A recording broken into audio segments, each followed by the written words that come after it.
Once again, I welcome all of you. I am continuing from the previous class where I had left. Now the method of preparation of alkyl halide from alcohol. Alcohol में हमारे पास using HX है, plus using PX3 and PX5 and using SOCl2. ये तीन अलग अलग reagent को आप use करके alkyl halide को प्रिपेयर कर सकते हो from alcohol. Now see, from alcohol using HX, if you have taken ROH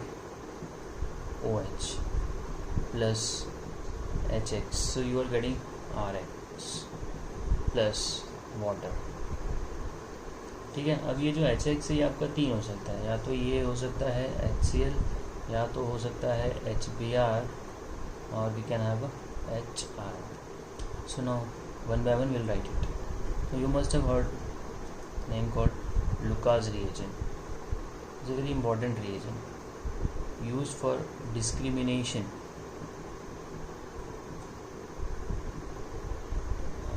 of primary, secondary and tertiary alcohol. मतलब प्राइमरी अल्कोहल, सेकेंडरी और टर्शियरी अल्कोहल को अगर आपने डिस्क्रिमिनेट करना है तो Lucas reagent can give you that. So how we prepared it? Count HCl plus zinc chloride को जब आप मिलाओगे तो वो बन जाएगा Lucas reagent. So here if you take a primary alcohol and you add here this Lucas reagent HCl in the presence of ZnCl2 and you heat it, you will get a product here called as a CH3, CH2 and a Cl, and byproduct will be the water. This was a primary alcohol. Now if you take a secondary alcohol, so for secondary alcohol you will get a same product, but the time of getting that product will be less as compared to the primary alcohol. So the secondary alcohol का जो reactivity है वो primary के compare में थोड़ा सा ज़्यादा है. In the same manner we have a tertiary alcohol. In the tertiary alcohol if you add a Lucas reagent तो ये आपको on the spot दे देगा tertiary butyl क्लोराइड. बात समझ में आ रही है? तो बोलने का मतलब ये है कि on the basis of time कि वो कितने टाइम में रिएक्ट कर रहा है, तो टर्शरी का जो रिएक्टिविटी है वो फास्ट है, फिर सेकेंडरी है, फिर प्राइमरी है. This is very important for competitive exam point of view. The reactivity of Lucas reagents keeps change for different types of an alcohol. तो प्राइमरी अल्कोहल के लिए वो 15 मिनट लेता है, ऐसा एक्सपेक्टेड है. सेकेंडरी के लिए 5 मिनट्स तक जाता है, और टर्शियरी अल्कोहल जो है वो ऑन द स्पॉट रहता है, मतलब 1 मिनट के अंदर उसका रिएक्शन स्टार्ट हो जाता है. So on the basis of time we are able to discriminate this is the primary, secondary and the tertiary alcohol. No after that I am going to use HBr. जब आप HBr use करोगे alcohol के अंदर तो आपको क्या product मिलेगा? Simple सी बात है, करस्पॉन्डिंग ब्रोमाइड मिलेगा. तो यहाँ पे भी सेम रिएक्शन जाता है. नो सी using HBr. अब आप HBr if you take a R bond alcohol plus HBr, तो यहाँ पे जो रिएजेंट हम लोग यूज़ करने वाले हैं that is NaBr H2SO4 acidic condition है, and you will reflux it. तो we get a R bond Br plus water as a byproduct. Simple सी बात है. यहाँ पे प्राइमरी अल्कोहल, सेकेंडरी अल्कोहल का आप रिएक्शन करिए, यू गेट सेम. ठीक है. If you take CH3, CH2, OH plus HBr, and then you add here NaBr and H2SO4, you get a CH3, CH2, Br plus water.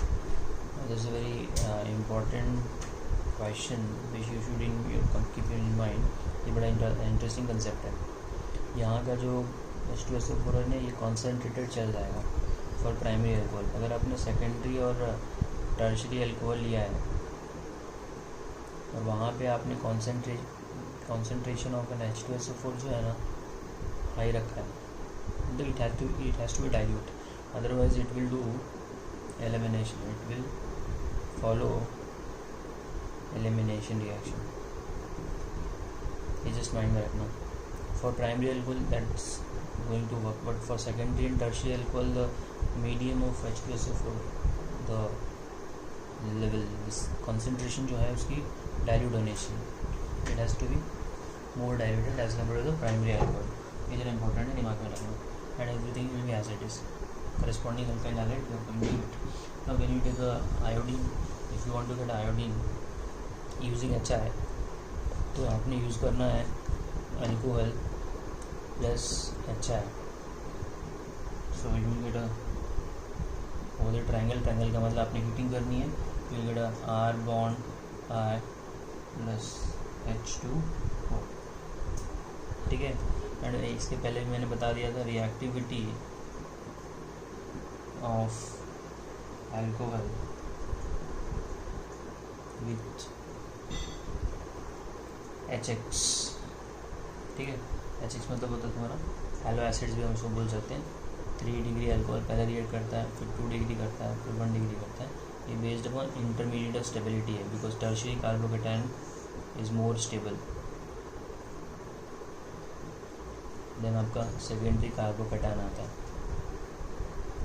And then आपका primary carbocation. And we have discuss in the regular class tertiary carbocation जो है, cation जो है आपका acidic medium में बनता है, तो HI HCl HBr एक प्रकार का एसिड ही है, तो वो आपको टर्शियरी सेकेंडरी और प्राइमरी कार्बोकेटायन फॉर्म करके दे रहा है, ठीक है। तो ये रिएक्टिविटी ऑर्डर दिमाग में रखना, that is very important. Now we are going to discuss with the reaction of an alcohol with the PX3, that is PCl3 PI3, उससे बात करेंगे।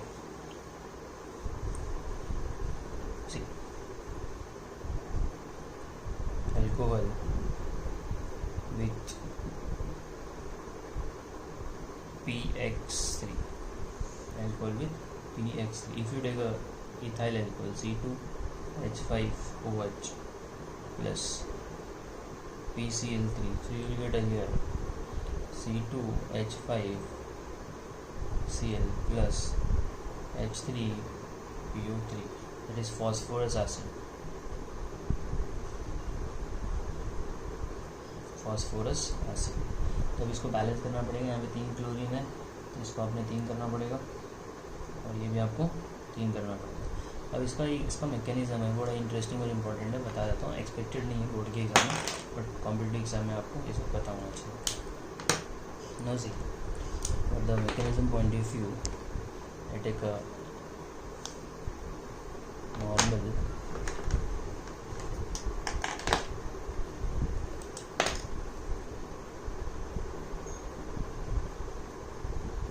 अल्कोहल लेता हूँ, ठीक है। If you take R bond CH2 bond, अब हमको बताओ ऑक्सीजन के पास कितने लोन पेयर होते हैं? 2 लोन पेयर होते हैं,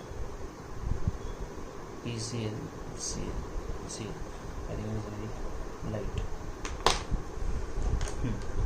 अब जो है फॉस्फोरस के पास वैकेंट ऑर्बिटल है, तो ये जो है यहाँ से लोन पेयर इसको शिफ्ट करा सकता है, और ये यहाँ से आपका जो Br है वो निकल जाएगा। तो आपको जो ये फॉर्म करके देगा R bond CH2 bond oxygen, अभी ऑक्सीजन को हो गया 3 बॉन्ड, तो उसकी वजह से इसको आगे पॉजिटिव चार्ज PCl बात समझ में आ रही है। तो द रिएक्शन जो है, ये जो इंटरमीडिएट फिगर आपको दिख रहा है ऑक्सीजन में, तो पॉजिटिव चार्ज, ये अनस्टेबल है, तो ये क्या करेगा, इलेक्ट्रॉन लेने की कोशिश करेगा। तो ये वाला जो H का और ऑक्सीजन का बॉन्ड है वो टूटेगा, इलेक्ट्रॉन ऑक्सीजन के पास जाएगा और यहाँ से प्रोटॉन निकलेगा, और यहाँ से आपका Cl- ऑलरेडी लॉस हुआ था। सो हमको मिल जाएगा R बॉन्ड CH2O PCl बात समझ में आ रही है। अच्छा, जो आपका भी यहाँ पे सिस्टम के अंदर घूम रहा है कौन, Cl-, so that Cl- what it will do, वो अटैक करेगा तुम्हारा कार्बन के ऊपर। तो मैं इसको इस तरह से अटैक करता हूँ, Cl- विल मैं attack over this carbon and this bond will be getting broken, और ये यहाँ से आपको फॉर्म करके देगा R bond CH2 bond Cl, ठीक है। और ये बन गया OCl Cl, this is H, ठीक है, सॉरी यहाँ पे P रहेगा आपका POH। तो ये एक बार रिएक्ट करा, एक अल्कोहल के साथ में आपका रिएक्शन होगा, ऐसा मिलेगा, ये मिलेगा। अब ये जो सिलसिला है ना 3 बार चलेगा, अरे अभी सेकंड टाइम जब जाएगा ना तो इसका एक Cl निकल जाएगा, फिर थर्ड टाइम में ये वाला निकल जाएगा। इसके लिए हम लोग यहाँ पे हमको मिलेगा क्या, बेसिकली H3PO3 मिलेगा ना। तो ये 3 बार रिएक्ट करेगा, 3 बार OH आएगा, so that is going to be H3PO3। So ये आपका एक बार का जो रिएक्शन है यही और 2 बार कंटिन्यू करेगा तो हमको प्रोडक्ट मिल जाएगा वो। तो ये 3 मॉलिक्यूल मिले, तो हमने एक मॉलिक्यूल फिलहाल मिला है RCH2Cl, तो ऐसा 2 और मिलेगा, तो इसके लिए मिला के तो पूरे 3 हो जाएंगे। ये आपका मैकेनिज्म है for this particular reaction. I hope clear है। अब हम लोग बात करेंगे PbR3। सो PbR3 जो है वो कहाँ से आएगा, फॉस्फोरस प्लस Br2 को मिलाएंगे तो PbR3 मिल जाता है। Phosphorus plus if you take alcohol that is CH3 CH2OH, आपने इसमें मिला दिया PbR3। now PbR3 is basically obtained from phosphorus plus Br2। now here we will have to इसको ही बैलेंस ही करेंगे तो सेम वही 3 जाएगा, तो ये आपको फॉर्म करके दे देगा CH3 CH2 Br plus H3 PO3। So this is 3, this is 3, ठीक है। तो यहाँ पे भी वही मिलेगा in the same manner. You want to get isopropyl alcohol, अगर आपने लिया है तो आइसोप्रोपाइल अल्कोहल में CH3 CHOH bond CH3 plus PI3, तो you'll get isopropyl iodide। simple, it as simple as you will have to make a P plus I2, you will have to write it how we are getting this, and product will be like this, isopropyl iodide, the byproduct will be H3PO3। I hope here clear है।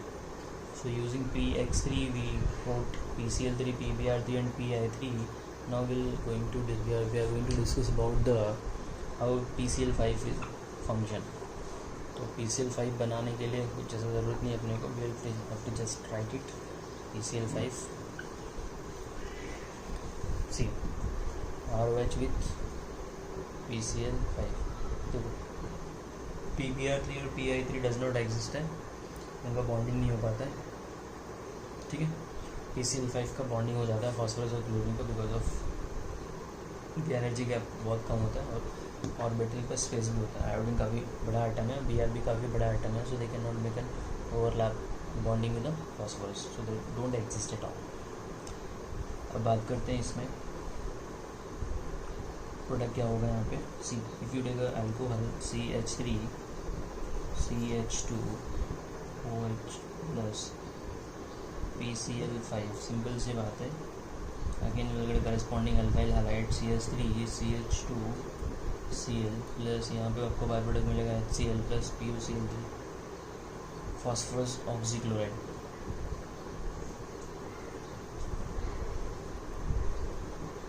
नाम नहीं लिखेंगे तभी भी चलेगा, कोई दिक्कत नहीं है, but we have to write on the complete reaction. पूरा का पूरा वेटेज रिएक्शन के ऊपर ही है। So ethyl alcohol with the PCl5 will give you ethyl chloride plus HCl and PuCl3। if you take isopropyl alcohol तो OH की जगह पे Cl आ जाएगा, so that's only difference here। now next we are going to discuss about the third one, that is using SOCl2। थोड़ा important reaction है और expected भी है, but I tell you ROH plus thionyl chloride, thionyl chloride, it is a best method of getting RX, मतलब alkyl halide बनाने का ये best method है। क्यों? उस बाय प्रोडक्ट इस gas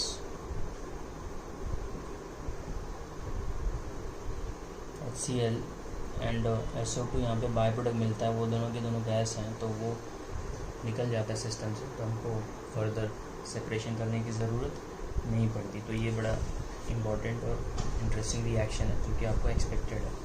now see how we are going to write on the reaction here. Similarly alcohol लेंगे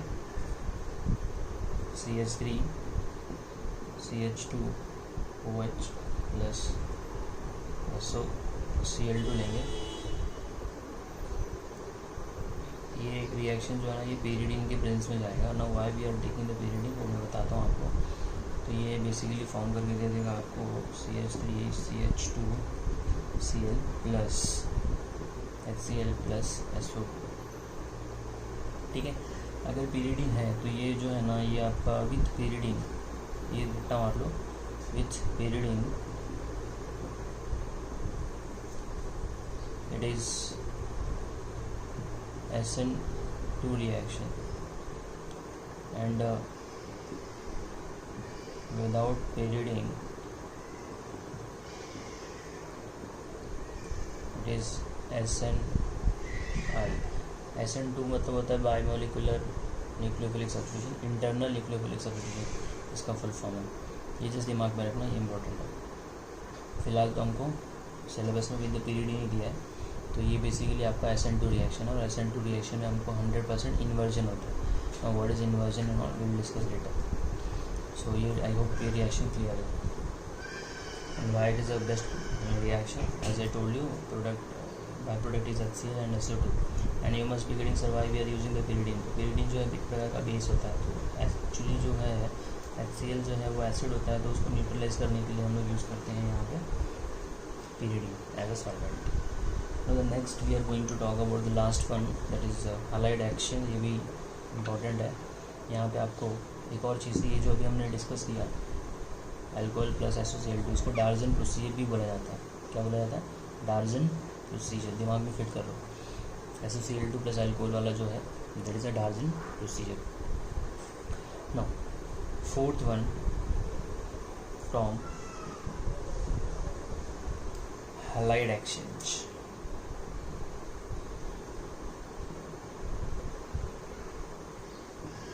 From halide exchange we have a last method of preparation। Simple सी बात है, अगर आपने लिया है RCl, आपने लिया है RBr, इन जनरली होते हैं methyl chloride and diethyl bromide, and you just want to introduce iodine in the system, so you have to take a NaI। मतलब आपको आयोडीन लेना है तो फ्लोरीन क्लोरीन और Br वाला सिस्टम है वो आप इंट्रोड्यूस करिए। सो ये बड़ा करस्पॉन्डिंग आ रहा है plus your NaCl and NaPr, ठीक है। अगर आपने यहाँ पे यूज़ कर दिया NaI तो आपको मिलेगा मिथाइल आयोडाइड। तो basically we are getting iodine into the system। So this reaction is called as a Finkelstein reaction। Finkelstein reaction, this is used for preparation of alkyl iodide from alkyl chloride or alkyl bromide। Now the reaction goes in the presence of dry acetone, that has to be written here, dry acetone। कभी भी आप metal का reaction करते हो तो वहाँ पे moisture नहीं आना चाहिए, because metal is very very reactive when the moisture comes in contact. So everywhere there will be dry acetone. The next one is a Swarts reaction. ये एक प्रकार का नेम रिएक्शन है। अभी तक मैंने डार्जन प्रोसीजर बता दिया, फिंगलेस्टिंग बता दिया, स्वार्ट्ज बता दिया, एक और वहाँ पे था अपना लुकास रिएजेंट में। तो ऑलमोस्ट मिला जुला के आपको इस इम्पॉर्टेंट रिएक्शन है, Markovnikov rule and anti Markovnikov rule, Swarts reaction, Finkelstein हो गया, डार्जन हो गया, तो आप याद रखेंगे तो अच्छा है बोर्ड्स के point of view. Now the next, if you got a CH3CO alkyl fluorides, इसमें हम लोग प्रिपेयर करते हैं बाय हीटिंग अल्काइल ब्रोमाइड और chloride in the presence of metal fluoride, तो आप यहाँ पे यूज़ करिए AgF, सिल्वर फ्लोराइड यूज़ कर लीजिए, या फिर आप यूज़ कर लीजिए SbF3, मतलब कोई भी मेटल फ्लोराइड यूज़ कर लीजिए, तो आपको करेस्पॉन्डिंग जो है फ्लोराइड मिल जाएगा plus AgCl. If you are using AgF, then you will get this, or you will get SbCl3 depending upon what reagent you are using. So अगर मैंने AgF यूज़ किया है तो मेरे को मिल जाएगा methyl fluoride and byproduct will be AgCl. So Schwarz reaction is nothing but a RCl or RBr gets converted into RF. तो ideally दोनों में क्या हो रहा था, हेलोजन का एक्सचेंज हो रहा था, that's why they are called as a halide exchange reaction. So I hope it is very much clear to you. Okay.